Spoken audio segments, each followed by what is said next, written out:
Sumugod sa bahay ng mga Revilla sa Bacoor sa Cavite ang mga taga-suporta ng mabalitaang baka nga ipaaresto na si Senador Bong Revilla. Nakatutok si Marisol Abduraman.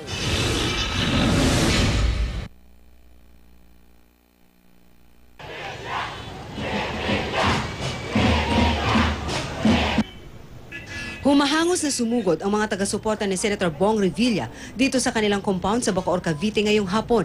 Nabalitaan daw kasi nila na anumang oras ay maaari nang maaresto ang senador. Walang katotohanan yon. Isa lang ang ano yan gantihan lang ng mga pangyayari nung nakaraang botohan. Matagal kasi ko sa kanya. Kaya mahal na mahal ko siya, pati pamilya. Narinig ko sa balita, ay matagal din kasi ko kay Sir Bong. Kaya napasugod ako. Wala ring humpay ang pagpasok ng mga sasakyan, maging mga ambulansya. Dumating din ang mobile ng Cavite Police Office, lula ng mga opisyal nito, pero hindi sila nagbigay ng anumang pahayag.